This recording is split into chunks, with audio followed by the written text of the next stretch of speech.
नमस्ते एवरीवन, स्वागत करता हूं आपका आपके चैनल नीट फ्लेक्स पे। आज का हमारा टॉपिक है thyroid gland and parathyroid gland.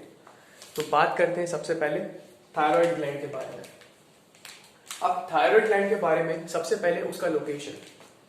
जो थायराइड ग्लैंड होता है वो हमारे नेक रीजन में होता है, यहां पर। अब नेक रीजन में कहां पर होता है, कैसे लोकेट करेंगे? यहां पर हमें थायराइड कार्टिलेज होता है जो पर्टिकुलर बॉयज के अंदर जो एडम्स एप्पल होता है जो बाहर प्रोजेक्ट करता है। विंड पाइप के जस्ट ऊपर लैरिंग्स का जो पार्ट होता है, लैरिंग्स का पार्ट होता है थायराइड कार्टिलेज, जो हमें फील भी होगा यहाँ पे हार्ट स्ट्रक्चर और विजिबल भी होता है बॉयज के अंदर। तो ये जो थायराइड कार्टिलेज है इसके जस्ट नीचे होता है थायराइड ग्लैंड। और थायराइड कार्टिलेज लैरिंग्स का पार्ट है, लैरिंग्स के जस्ट नीचे से हमारा विंड पाइप, जिसे हम ट्रेकिया बोलते हैं, वो स्टार्ट हो जाता है। तो ट्रेकिया के जस्ट एंटीरियर में सामने होता है थायराइड ग्लैंड। तो थायराइड ग्लैंड का लोकेशन क्या है? It is located anterior to the trachea. अब जो थायराइड ग्लैंड होता है वो होता है ऐसा।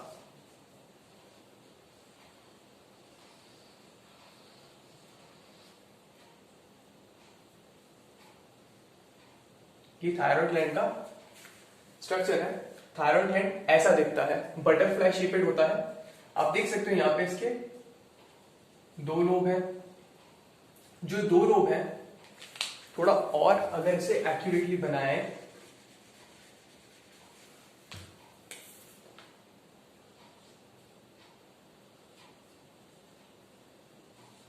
तो थायराइड ग्लैंड ऐसा दिखता है। ये इसके दो लोब हैं, ये एक लोब है, ये दूसरा लोब है। ये दोनों लोब कनेक्टेड है एक दूसरे से इस स्ट्रक्चर के थ्रू, और इस स्ट्रक्चर को हम क्या बोलते हैं? इस्थमस। जो इस्थमस होता है ये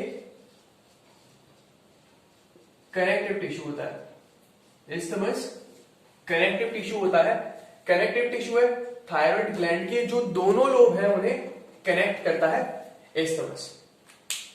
अब जो थायराइड ग्लैंड होता है इसका फंक्शन क्या होता है?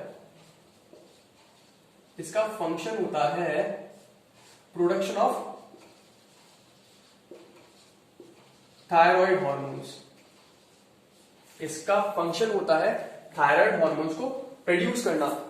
अब थायराइड हॉर्मोन्स दो होते हैं,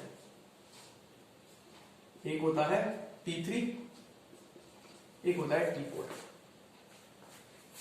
जो T3 होता है इसे हम बोलते हैं ट्राई आयोडो थायरोनिन। जो T3 होता है उसे हम ट्राई आयोडो थायरोनिन भी बोलते हैं। जो T4 होता है उसे हम टेट्रा आयोडो थायरोनिन भी बोलते हैं। T3 3 आ रहा है, 3 के लिए वर्ड हम यूज कर रहे हैं ट्राई, 4 के लिए हम यूज कर रहे हैं वर्ड टेट्रा। आयोडोथायरोनिन, रिमेंबर जो हमारा कुछ लेक्चर्स थे, पहले लेक्चर्स में हमने बात करी थी कि जो हॉर्मोन्स होते हैं वो प्रोटीनेशियस होते हैं, स्टेरॉइड होते हैं और अमीनो एसिड डेरिवेटिव्स होते हैं। अमीनो एसिड डेरिवेटिव्स में हमने बात करी थी कैटेकोलामीन्स और आयोडोथायरोनिन्स की। जो आयोडोथायरोनिन्स थे उसके अंदर T3 और T4 थे। तो आयोडोथायरोनिन्स, try iodothyronine T3, tetra iodothyronine T4। अब आयोडो वर्ड से हमें पता चल रहा है कि इनके सिंथेसिस के लिए किसकी जरूरत होती है? आयोडीन की। जो आयोडो वर्ड है, आयोडो वर्ड क्यों यूज किया? ये बताने के लिए कि इनके सिंथेसिस में आयोडीन इंपॉर्टेंट होता है। That's why we have used this word iodo. अब जो टेट्रा आयोडोथायरोनिन है इसे हम थायरॉक्सिन भी बोलते हैं। इसे हम थायरॉक्सिन भी बोलते हैं। ठीक है, तो थायराइड ग्लैंड हमने बात कर ली, नेक रीजन में होता है, बटरफ्लाई शेपेड होता है, दो लोब्स होते हैं, इस्थमस पे कनेक्टेड होते हैं, और फंक्शन क्या होता है? थायराइड हॉर्मोन्स को प्रोड्यूस करना। इसका एक और फंक्शन होता है, उसमें भी क्या करता है? एक और हार्मोन प्रोड्यूस करता है। इस हार्मोन को हम क्या बोलते हैं? शॉर्ट में हम इसे बोलते हैं टीसीटी। टीसीटी का फुल फॉर्म थायरोकैल्सिटोनिन। थायरोकैल्सिटोनिन भी प्रोड्यूस करता है थायराइड ग्लैंड। तो ये तो हो गए इसके सिक्रीशंस। अब एक बार हिस्टोलॉजिकली देख लेते हैं ताकि हमको समझ में आएगा कि ये कहां कहां बन रहे हैं। ओके, हम यहां बना लेते हैं।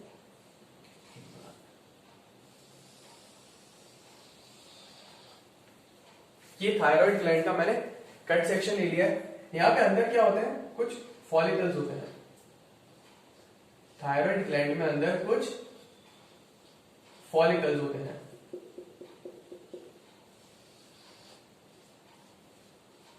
ये जो मैं बना रहा हूं, ये कंबाइन, ये सब क्या है, फॉलिकल्स है। ऐसे बहुत सारे फॉलिकल्स होते हैं। ये पूरा जो स्ट्रक्चर है इसे हम बोलते हैं फॉलिकल्स। एंड बिकॉज ये थायराइड के अंदर है तो इसे हम बोलते हैं थायराइड फॉलिकल्स। अब इन थायराइड फॉलिकल्स के अंदर ये जो सेल दिख रहे हैं हमें, ये जो सेल है, इन्हें हम बोलते हैं follicular cells. We call them follicular cells. ये क्या है, फोलिक्यूलर सेल्स होते हैं। और जो फॉलिक्यूलर सेल्स होते हैं ना, ये प्रोड्यूस करते हैं कुछ केमिकल्स। जो यहां पे बीच में हमें पार्ट दिख रहा है, ये तो क्या पूरा फॉलिकल। फॉलिकल का जो वॉल है वो बना रहे हैं फॉलिक्यूलर सेल्स। इनके बीच में जो स्पेस रह गया इसे हम बोलते हैं ल्यूमेन। ल्यूमेन मींस खाली स्पेस, खाली कैविटी। इस कैविटी के अंदर जो फॉलिक्यूलर सेल्स है वो अपना केमिकल सिक्रीट करते हैं। और वो केमिकल क्या होता है, थायराइड हार्मोन्स। जो थायराइड हार्मोन्स हैं वो फॉलिक्यूलर सेल्स बनाते हैं। कहां डालते हैं, ल्यूमेन के अंदर, जहां पर ये स्टोर्ड रहते हैं। Thyroxine and T3, T4 and T3 इस ल्यूमेन के अंदर स्टोर्ड रहते हैं। बनते कहां से हैं, फॉलिक्यूलर सेल से। इन फॉलिक्यूलर सेल्स पे फॉलिक्यूलर सेल्स क्या कर रहे हैं, वॉल बना रहे हैं फॉलिकल्स की। अब इन फॉलिकल्स के बाहर भी एक सेल होती है। इन फॉलिकल के बाहर भी हमें एक सेल देखने को मिलती है, जिसे मैं यहां पे रेड कलर से बना रहा हूं। ये जो सेल्स है, इन सेल्स को हम क्या बोलते हैं, C cells. We call them C cells. और सी सेल्स क्या करती है, सी सेल्स भी केमिकल बनाती है जिसे हम जानते हैं थायरोकैल्सिटोनिन के नाम से। So follicular cells thyroid hormones, C cells they produce thyrocalcitonin. तो ये तो स्ट्रक्चर हो गया थायराइड का। और बाहर यहां पर क्या होती है, कनेक्टिव टिश्यूज होते हैं जिन्हें हम क्या बोल देते हैं, सिंपली स्ट्रोमा बोल देते हैं, थायराइड स्ट्रोमा। सो ये तो था हिस्टोलॉजी और कुछ इंट्रोडक्टरी पार्ट थायराइड ग्लैंड के बारे में। अब हम बात करेंगे सबसे पहले फंक्शंस ऑफ थायराइड हार्मोन। जो थायराइड हार्मोन्स होते हैं इनका फंक्शन क्या होता है, सी प्रोड्यूस दोनों होते हैं। ब्लड के अंदर T3 और T4 दोनों प्रोड्यूस होते हैं, लेकिन ब्लड के अंदर कंसेंट्रेशन किसका ज्यादा होता है, T4 का। T4 का कंसेंट्रेशन ब्लड के अंदर ज्यादा होता है। और जब ये टिश्यूज पे जाके एक्ट करते हैं, हमने बात करी टिश्यूज में, सेल्स में जाके एक्ट करने के लिए सीधे न्यूक्लियस से बाइंड करते हैं। इनके रिसेप्टर्स कहां पे होते हैं, न्यूक्लियस के अंदर ही होते हैं। वहां पर एक्ट करने के लिए जब सेल के अंदर जाता है T4 तो पहले कन्वर्ट होता है T3 में, और T3 एक्ट करता है न्यूक्लियर रिसेप्टर्स पे बायोलॉजिकल चेंज लाने के लिए। अब बात करेंगे सबसे पहले इनके फंक्शंस की। तो फंक्शंस क्या होते हैं थायराइड ग्लैंड के या थायराइड हार्मोन के। थायराइड हार्मोन का पहला फंक्शन होता है, सुपर इंपॉर्टेंट फंक्शन होता है, BMR को रेगुलेट करना। It regulates BMR। BMR क्या होता है, बेसल मेटाबॉलिक रेट। ये इसको रेगुलेट करता है। ये इसका सुपर सुपर इंपॉर्टेंट फंक्शन होता है थायराइड हार्मोन का, even the most important function. अब बेसल मेटाबॉलिक रेट क्या होता है, basal metabolic rate is very simply defined as oxygen consumed by any subject under normal physiological conditions while he is at rest। जब भी कोई individual subject rest पर होता है उस टाइम पे वो जितना भी ऑक्सीजन कंज्यूम करता है, मिनिमल फिजियोलॉजिकल कंडीशंस में वो जितना भी ऑक्सीजन कंज्यूम करता है ऑक्सीजन चाहिए होता है। बॉडी की जितनी भी मेटाबॉलिक रिएक्शंस होती है उन्हें अगर एनर्जी चाहिए ड्राइव करने के लिए तो वो एनर्जी ऑक्सीजन से ही बनती है, ऑक्सीडेटिव फॉस्फोराइलेशन से बनती है माइटोकॉन्ड्रिया में। तो वो ऑक्सीजन कंज्यूम करेंगे ये सेल्स अपनी मेटाबॉलिज्म को प्रमोट करने के लिए। तो वो ऑक्सीजन का जो कंजम्पशन है कितना कंज्यूम कर रहा है वो हमें आइडिया देता है बेसल मेटाबॉलिक रेट। तो बेसल मेटाबॉलिक रेट सिंपली किसका आइडिया दे रहा है? ऑक्सीजन कंजम्पशन का। सिंपल, ठीक है। दूसरा फंक्शन क्या होता है? थायराइड ग्लैंड का, थायराइड हार्मोन का दूसरा फंक्शन होता है, ओके, इसके बारे में बाद में बात करते हैं। पहले बात कर लेते हैं, ये सारे फंक्शंस आपके टेक्स्ट बुक में दिए हुए हैं। ये मेंस्ट्रुअल साइकिल को भी रेगुलेट करता है। मतलब जब भी थायराइड हार्मोन का जो लेवल होगा ब्लड के अंदर वो ऊपर नीचे होगा, कम ज्यादा होगा, तो मेंस्ट्रुअल साइकिल जो होगी वो भी अफेक्ट हो जाएगी। नेक्स्ट फंक्शन है erythropoiesis. What is erythropoiesis? Erythropoiesis simply एक प्रोसेस को बोलते हैं जिसमें आरबीसी का फॉर्मेशन होता है। So the process of formation of RBC is known as erythropoiesis. तो थायरॉक्सिन, थायराइड हार्मोन्स एरिथ्रोपोइसिस को भी रेगुलेट करते हैं। नेक्स्ट, ये जो बॉडी टेम्परेचर होता है, बॉडी टेम्परेचर उसे भी रेगुलेट करते हैं। कैसे करते हैं? मेटाबॉलिज्म, बिकॉज ये मेटाबॉलिज्म को रेगुलेट करते हैं तो ये इसे भी रेगुलेट करेंगे ही करेंगे। Now let me tell you, अगर हम बात करें थायराइड हार्मोन्स की, किसी भी कारण से अगर थायराइड हार्मोन्स का लेवल ज्यादा है तो बीएमआर ज्यादा होगा। मेंस्ट्रुअल साइकिल में कैसी अबनॉर्मलिटीज आएगी? फ्रीक्वेंसी कम होगा, बढ़ेगा, वो अभी भी रिसर्च के अंदर है, so we can not say anything about that. Erythropoiesis बढ़ जाएगा अगर थायराइड हार्मोन्स का लेवल ज्यादा है, और बॉडी टेम्परेचर भी बढ़ जाएगा अगर थायराइड हार्मोन्स का लेवल ज्यादा है। तो मतलब थायराइड हार्मोन्स का लेवल कम तो बेसल मेटाबॉलिज्म कम, टेम्परेचर भी कम, एरिथ्रोपोइसिस भी कम। ये कुछ बेसिक फंक्शंस थे इसके। और भी फंक्शंस होते हैं थायराइड हार्मोन के, जैसे ये क्या करते हैं? जो हार्ट रेट है उसे रेगुलेट करते हैं। मतलब अगर कोई ऐसा पेशेंट है जो बोलता है जिसका थायराइड हार्मोन्स का लेवल बढ़ा हुआ है ब्लड के अंदर, तो वो कंप्लेन करेगा डॉक्टर को कि डॉक्टर मुझे मेरा जो दिल की धड़कन है वो सुनाई देता है, बहुत ज्यादा सुनाई देता है, जैसे हम पैल्पिटेशंस बोलते हैं, वो ऐसे जनरली ऐसे ही बोलते हैं उसे। वो डॉक्टर का काम होता है इंटरप्रेट करना कि एक्चुअली उनका प्रॉब्लम क्या है। तो हार्ट रेट बहुत ज्यादा बढ़ गया होता है, एक पेशेंट तो आके ऐसे ही बोलेगा। दूसरा है जो डाइजेस्टिव सिस्टम है वहां पर भी एक्ट करते हैं, और डाइजेस्टिव सिस्टम एक्ट करके भी उसकी एक्टिविटी बढ़ाएंगे। तो होगा क्या? डाइजेस्टिव सिस्टम में जो सिक्रीशंस है, इंटेस्टाइनल गैस्ट्रिक सिक्रीशंस, डाइजेशन के लिए जो भी सिक्रीशंस होती है उन सबका बढ़ाएंगे लेवल। पेरिस्टाल्सिस बढ़ाएंगे, मतलब जो फूड है उसे पुश करेंगे टर्मिनस की तरफ, एनस की तरफ। और अगर ये एक्टिविटी बढ़ गई तो इन पेशेंट्स को क्या होगा? डायरिया। तो जिन पेशेंट्स का थायराइड का लेवल बढ़ गया होता है उन्हें यूजुअली डायरिया होता है। और क्या करते हैं? मसल ट्रेमर्स कॉज कर सकते हैं। क्यों? क्योंकि मसल्स पे जब एक्ट करेगा थायराइड का लेवल ज्यादा होगा तो मसल ज्यादा एक्टिव होगी और ट्रेमर्स आएंगे। ये आपकी स्लीप को भी रेगुलेट करता है। कैसे करेगा? जो भी पेशेंट्स के अंदर थायराइड हार्मोन्स का लेवल ज्यादा होता है वो एंग्शियस होते हैं, उन्हें कभी भी नींद नहीं आती है, उन्हें यूजुअली इनसोम्निया का प्रॉब्लम रहता है। सो स्लीप डिस्टर्बेंसेस भी होती है थायराइड हार्मोन की वजह से।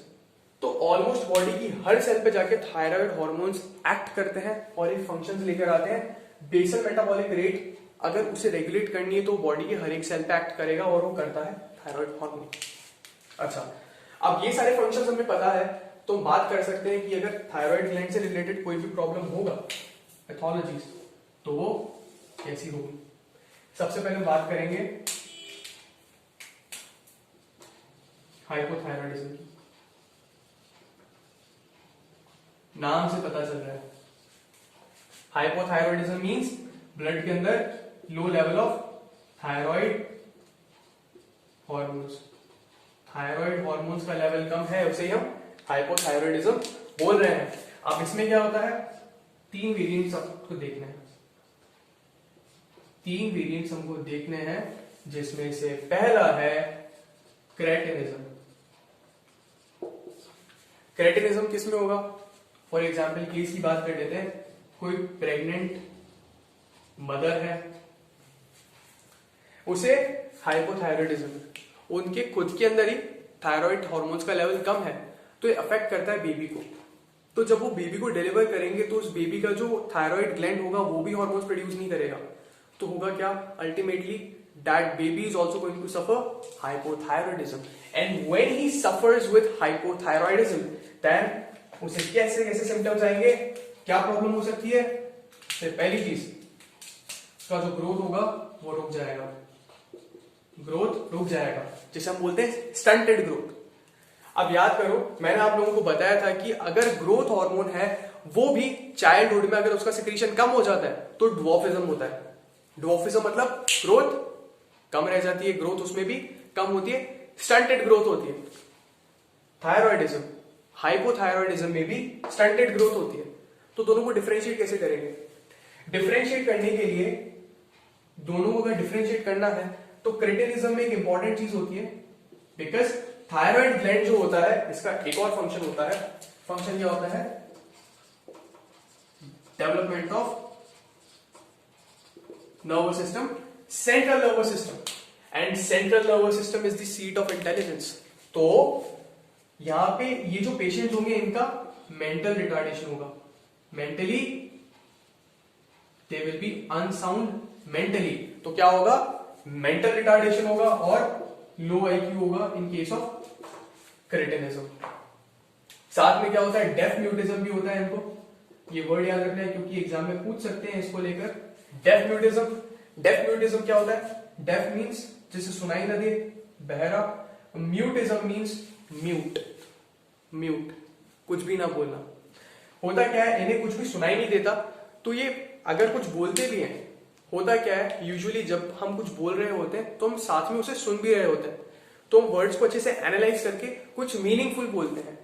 इनका प्रॉब्लम क्या होता है, इन्हें कुछ सुनाई नहीं देता है, और जब ये बोलते हैं तो अच्छे से वर्ड्स को आर्टिकुलेट नहीं कर पाते, कुछ मीनिंगफुल नहीं प्रोड्यूस कर पाते हैं, तो इसके लिए प्रेफर करते हैं ना बोलना, and this condition is known as deaf mutism.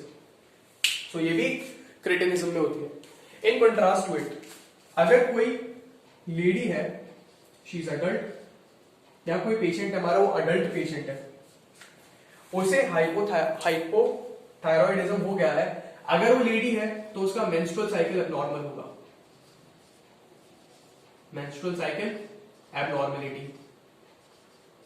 और क्या होगा, बिकॉज थायराइड हार्मोन जो होता है बेसल मेटाबॉलिक रेट को रेगुलेट करता है, मेटाबॉलिज्म को रेगुलेट करता है, तो इनके अंदर अगर थायराइड हार्मोन्स का लेवल कम है तो मेटाबॉलिज्म और बीएमआर कम होगा, और अगर बीएमआर और मेटाबॉलिज्म कम होता है ना तो एक बहुत बड़ी प्रॉब्लम होती है जिसे हम बोलते हैं वेट गेन।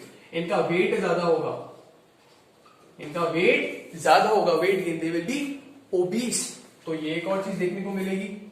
और क्योंकि इनका मेटाबॉलिज्म स्लो है तो बॉडी का टेम्परेचर कम है, अगर बॉडी का टेम्परेचर कम होगा तो ठंड लगेगी, तो इनको ठंड लगती है। जो भी हाइपोथायरॉयडिज्म के पेशेंट्स होते हैं इन्हें ठंड लगती है, और इसे हम बोलते हैं कोल्ड इंटॉलरेंस। सिर्फ याद करने का है, कोल्ड इंटॉलरेंस, दैट्स इट, इससे ज्यादा हमें नहीं पढ़ना इनके बारे में, बस। ओके, अच्छा, यहां पे थायराइड हार्मोन का एक और फंक्शन होता है, मेटामॉर्फोसिस ऑफ फ्रॉग। ये बहुत इंपॉर्टेंट है। क्यों इंपॉर्टेंट है, क्योंकि इसके ऊपर एग्जाम में क्वेश्चन बहुत बार पूछ चुके हैं। मेटामॉर्फोसिस कराना है फ्रॉग का, वर्ड आती है मेटामॉर्फोसिस, 100% थायराइड हार्मोन से ही रिलेटेड है, थायराइड हार्मोन ही हो सकता है आंसर हो। पूछे फ्रॉग का मेटामॉर्फोसिस कराने के लिए एक हार्मोन डाला था, वो हार्मोन कौन सा था, thyroid hormone.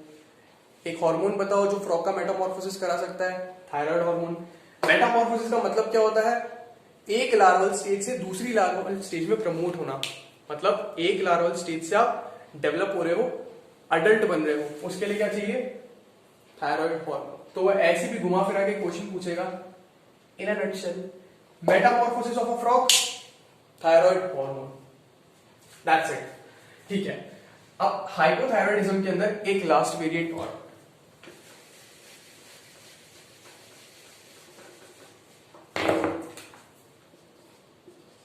हाशिमोटोज disease. हाशिमोटोज disease, Hashimoto, ये क्या है? ऑटो इम्यून डिजीज है। हाशिमोटो जी के नाम पे पढ़िए, ऑटो इम्यून डिजीज है। ऑटो इम्यून डिजीजेस क्या होती है? ये वो डिजीजेस होती है जहां पे auto immunity, auto means self, immune means immune system. तो ये वर्ड क्या बताता है? जो खुद की इम्यून सिस्टम होती है, खुद की इम्यूनिटी होती है, उसी की वजह से डिजीज होता है।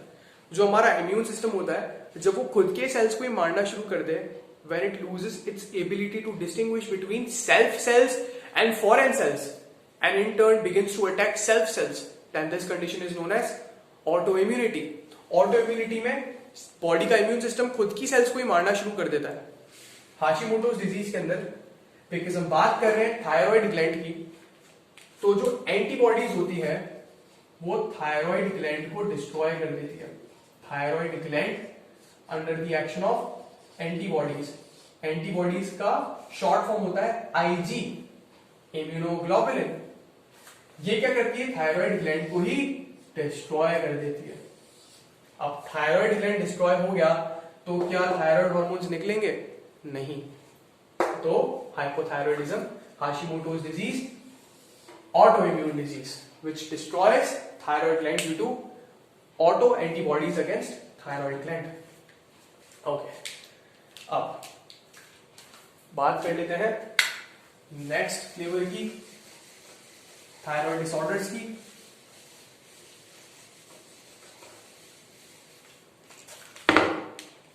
ये क्या है? Hyper thyroidism. हाइपर थायरॉयडिज्म नाम से पता चल रहा है थायराइड हार्मोन्स का लेवल ज्यादा है। अब थायराइड हार्मोन्स का लेवल ज्यादा किन किन कंडीशन में हो सकता है? पहली कंडीशन हो सकता है कैंसर हो। कैंसर किसका? Cancer of thyroid gland. जो कैंसर सेल्स होती है ना, वो हाइपर फंक्शनिंग होती है। यहां पे थायराइड ग्लैंड से, जब थायराइड ग्लैंड में कैंसर सेल्स होंगी तो वो कैंसर सेल्स ज्यादा थायराइड हार्मोन्स प्रोड्यूस कराएंगी। तो अल्टीमेटली क्या होगा? ब्लड के अंदर थायराइड हार्मोन्स का लेवल बढ़ जाएगा, T3 T4 का लेवल बढ़ेगा because of over functioning of these cancer cells in thyroid gland. तो कैंसर थायराइड ग्लैंड का हाइपर थायरॉयडिज्म करता है। दूसरी condition Graves disease. What is Graves disease? Graves disease में क्या होता है, ये भी इसके बारे में बाद में पहले ही बता दूं, ये भी ऑटो इम्यून डिजीज है। ये भी ऑटो इम्यून डिजीज है जहां पे ऑटो इम्यूनिटी की वजह से थायराइड ग्लैंड डिस्ट्रॉय नहीं होता है। हाशिमोटोज डिजीज के अंदर ऑटो इम्यून प्रोसेस की वजह से थायराइड ग्लैंड डिस्ट्रॉय हो रहा था, लेकिन ग्रेव्स डिजीज में ऑटो इम्यून डिजीज है, मान लिया ऑटो इम्यून डिजीज है, लेकिन थायराइड ग्लैंड डिस्ट्रॉय नहीं होता है। उल्टा जो एंटीबॉडीज होती है वो बहुत ज्यादा थायराइड ग्लैंड निकलवाती है, बहुत ज्यादा, सॉरी, एंटीबॉडीज थायराइड ग्लैंड से बहुत ज्यादा थायराइड हार्मोन्स निकलवाती है। So this is Graves disease. Graves disease में क्या होता है, एक और चीज बोलते हैं, यहां पे क्या होता है, गोइटर भी हो जाता है। गोइटर होता है, एक्सॉफ्थैल्मोस होता है। यहां पे लिख देता हूं ऊपर, ग्रेव्स डिजीज का एक और नाम होता है एक्सॉफ्थैल्मिक गोइटर। गोइटर क्या होता है? Goitre simply refers to enlargement of thyroid gland. जो गला होता है, गले में लोकेटेड होता है थायराइड ग्लैंड, ये एनलार्ज हो जाता है, तो जो हमारा नेक होता है बहुत स्वोलन दिखता है। और एक्सॉफ्थैल्मोस मींस दो वर्ड से मिलकर बना है, ex and ophthalmos. Ex means out, ophthalmos means eyeball, तो आई बॉल का बाहर निकलना या फिर protrusion of eyeball is known as exophthalmos. तो ग्रेव्स डिजीज के अंदर क्या होता है, एक्सॉफ्थैल्मोस होता है, मतलब आईज प्रोट्रूड करती है, और गोइटर होता है, goitre means swelling of thyroid gland. ये है ग्रेव्स डिजीज। दोनों Graves disease and cancer of thyroid gland lead to hyperthyroidism means increase level of T3 and T4। Okay, अब गोइटर से रिलेटेड एक और चीज, थायराइड ग्लैंड की सिंथेसिस के लिए क्या चाहिए होता है? थायराइड ग्लैंड से थायराइड हार्मोन के सिंथेसिस के लिए क्या चाहिए होता है?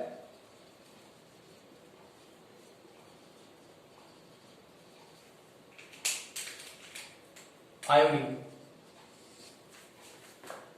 अगर आयोडीन नहीं आता है, फॉर इंस्टेंस किसी कारण से आयोडीन नहीं आता है, तो भी क्या होगा?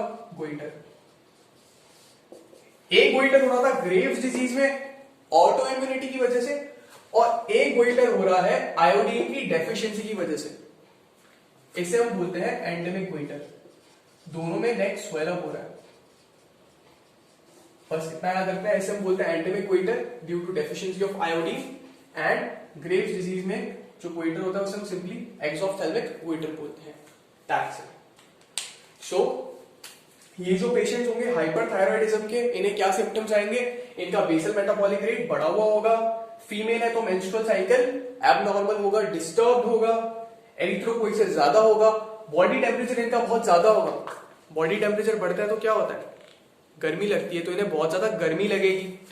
इनका प्रॉब्लम क्या होगा? इनका बॉडी टेम्परेचर बढ़ा होगा तो इन्हें गर्मी ज्यादा लगेगी। उसके लिए हम एक पर्टिकुलर टर्म यूज करते हैं जिसे हम बोलते हैं heat intolerant. They will be intolerant to heat. और क्या होगा? इनका हार्ट रेट बढ़ा हुआ होगा, इन्हें डायरिया होगा और वेट लॉस भी होगा। वेट लॉस क्यों होगा? बिकॉज थायराइड हार्मोन्स जो है वो ग्लूकोज, फैट और प्रोटीन का जो मेटाबॉलिज्म होता है उसे भी रेगुलेट करते हैं। तो प्रोटीन्स का होगा वेस्टिंग कराएंगे, फैट को यूटिलाइज कर लेंगे, तो अल्टीमेटली इंडिविजुअल को पतला कर देते हैं, वेट लॉस कर देते हैं। So this was all about thyroid. अब थायराइड ग्लैंड में हमने बात करा थायराइड हार्मोन्स के बारे में, लेकिन अभी तक हमने थायरोकैल्सिटोनिन के बारे में बात नहीं करी है। बात करेंगे उसके बारे में भी, लेकिन उससे पहले हम देखेंगे पैराथायराइड हार्मोन।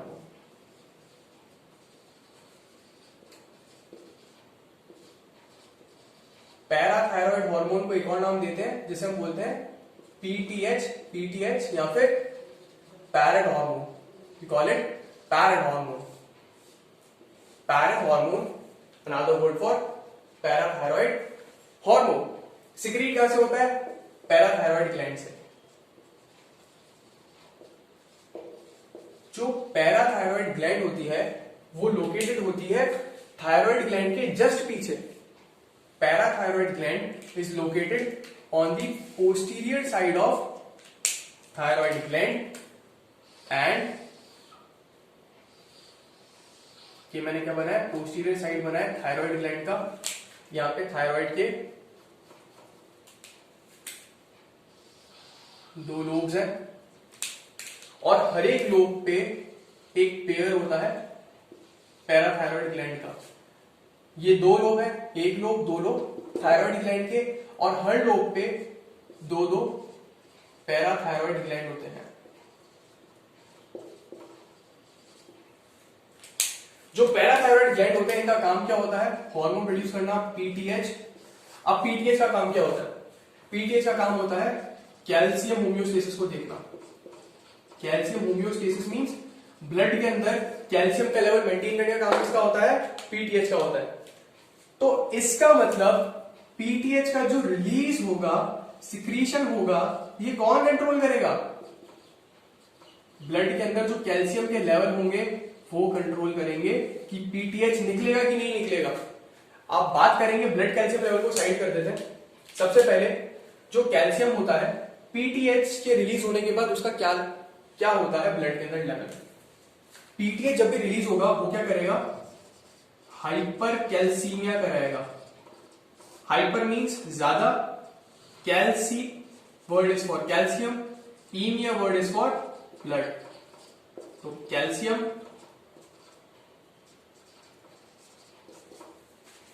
हाइपर कैल्सीमिया को अगर वापस से अच्छे से पढ़े तो high calcium levels in the blood, that is hypercalcaemia. मतलब कि ब्लड के अंदर कैल्शियम का लेवल बढ़ाएगा। अब सोच के देखो, अगर पीटीएच के निकलने पे कैल्शियम का लेवल बढ़ रहा है तो नॉर्मली पीटीएच का रिलीज कब होगा? जब ब्लड कैल्शियम लेवल कम होगा या ज्यादा होगा? जब ब्लड कैल्शियम लेवल कम होगा तभी तो पीटीएच को निकलवाएंगे, ताकि ब्लड कैल्शियम लेवल बढ़ जाए और नॉर्मल हो जाए। So that is what happens.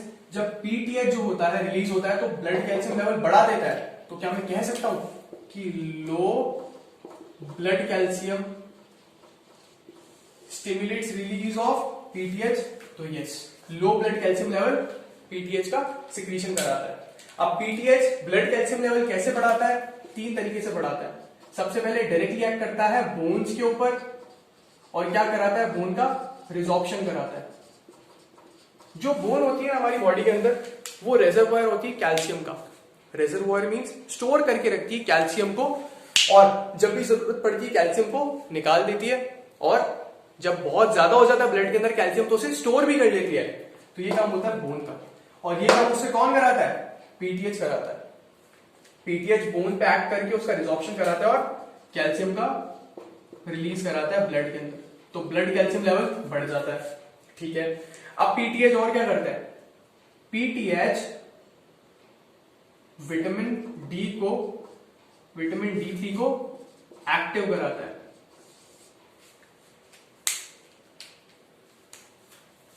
जो विटामिन D3 होता है, ये होता है कोलेकैल्सिफेरॉल, जिसको कन्वर्ट करता है 1,25 डायहाइड्रोक्सी कोलेकैल्सिफेरॉल, जो कि एक्टिव फॉर्म होता है विटामिन डी का। जो एक्टिव फॉर्म होता है विटामिन डी का, वो एक्ट करता है किडनी पे,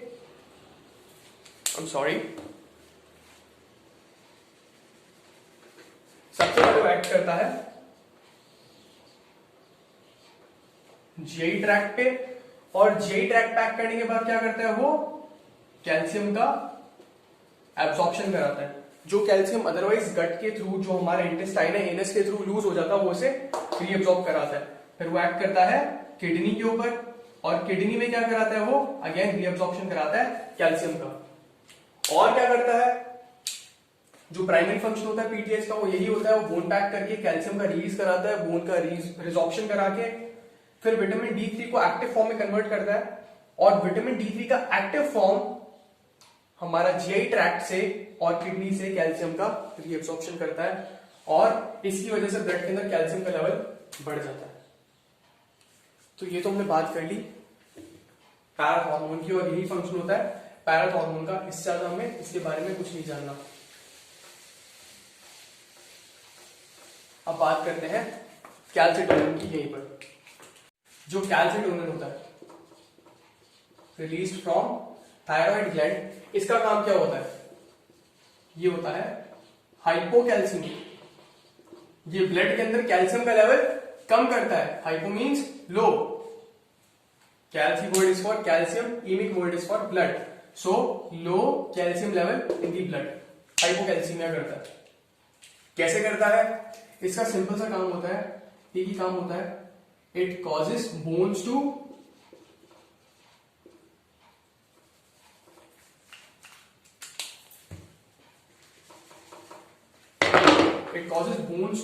absorb too much calcium from the blood। तो ये क्या करता है? Increase Uptake of calcium by the bones. और क्या करता है? दूसरा फंक्शन कैसे करता है ये चीज? ये इनहिबिट करता है रिजॉर्प्शन को, बोन रिजॉर्प्शन को इनहिबिट करता है ये कैल्सिटोनिन। तो कैल्सिटोनिन कैल्शियम का लेवल कैसे कम करता है ब्लड में से? By increasing Uptake of calcium by bones and by inhibiting resorption of bones. तो इससे क्या होगा? बोन के अंदर जो कैल्शियम है वो बढ़ जाएगा और ब्लड के अंदर कम हो जाएगा। जो कैल्शियम का लेवल होता है ब्लड के अंदर कैल्शियम जरूरी है ही क्यों? बहुत जरूरी है, बिकॉज कैल्शियम जो होता है वो नर्व इंपल्स ट्रांसमिशन में काम में आता है। जो भी नर्व्स के थ्रू इंपल्स ट्रांसमिशन होता है वो उसमें काम में आता है, ब्लड क्लॉटिंग के काम में आता है, और कुछ एंजाइम्स होते हैं इंपॉर्टेंट बॉडी के अंदर जिनको वो मेंटेन करता है, एक्टिवेट करता है, इनएक्टिवेट करता है।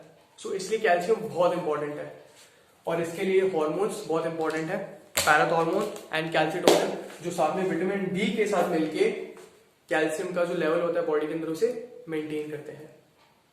सो आज के लेक्चर में हमने बात किया थायराइड ग्लैंड के बारे में। 2 लोब्स होते हैं, क्या करता है? थायराइड हॉर्मोन्स को प्रोड्यूस करता है आयोडीन का यूज करके। थायराइड हार्मोन्स का मेन फंक्शन होता है बेसल मेटाबॉलिज्म जो होता है, बेसल मेटाबॉलिक रेट होता है उसे रेगुलेट करना, मेटाबॉलिज्म को रेगुलेट करना, हार्ट रेट, ऑलमोस्ट हर सेल पे, बॉडी की हर सेल पे एक्ट करता है थायराइड हार्मोन। इसके दो वेरिएंट्स थे, अगर किसी को डिजीज होगा तो या तो उसके अंदर थायराइड हार्मोन्स का प्रोडक्शन ज्यादा होगा या फिर थायराइड हार्मोन्स का प्रोडक्शन कम होगा। ये दो चीजें होगी किसी भी इंडिविजुअल में जिससे थायराइड हार्मोन्स का प्रॉब्लम होगा, थायराइड हार्मोन्स का लेवल कम या थायराइड हार्मोन्स का लेवल ज्यादा। थायराइड हार्मोन्स का लेवल कम कब होगा? क्रिटिनिज्म हो सकता है अगर थायराइड हार्मोन्स का लेवल कम है, क्रिटिनिज्म में थायराइड हार्मोन्स का लेवल कम रहता है। और आगे हमने देखा था हाशिमोटोज डिजीज जिसमें ऑटो इम्यूनिटी थायराइड ग्लैंड को डिस्ट्रॉय कर देती है, तो थायराइड हार्मोन्स बन ही नहीं पाते हैं। उसके बाद हमने देखा था अगर कोई अडल्ट है, किसी अडल्ट के अंदर अगर हम हाइपोथायरॉयडिज्म की बात करते हैं तो हमने पहले सिम्टम्स देखे थे। सिम्टम्स क्या आ रहे थे? यूजुअली उनका अगर लेडी है तो मेंस्ट्रुअल साइकिल एबनॉर्मल होगा, वेट गेन हो जाएगा और उन्हें ठंड ज्यादा लगेगी, कोल्ड इंटॉलरेंट होंगे और ये सारी चीजें। हाइपरथायरॉयडिज्म में या तो कैंसर हो सकता है थायराइड ग्लैंड का जिसकी वजह से थायराइड हार्मोन्स बहुत ज्यादा प्रोड्यूस हो रहे हैं, या फिर ग्रेव्स डिजीज। ग्रेव्स डिजीज में क्या होता है? ऑटो इम्यूनिटी होती है जिसकी वजह से थायराइड ग्लैंड जो होता है वो बहुत ज्यादा थायराइड हार्मोन्स निकालने लगता है, डिस्ट्रॉय नहीं होता है लेकिन थायराइड हार्मोन्स का लेवल बढ़ा देता है ब्लड के अंदर। ये हो गया हाइपरथायरॉयडिज्म। फिर पैराथॉर्मोन की बात करी जो कैल्शियम का होम्योस्टेसिस मेंटेन करता है कैल्सिटोनिन के साथ मिलकर। पैराथॉर्मोन ब्लड में कैल्शियम का लेवल बढ़ाता है, कैल्सिटोनिन थायरोकैल्सिटोनिन ब्लड के अंदर कैल्शियम का लेवल कम करता है। So that's all for today, thank you.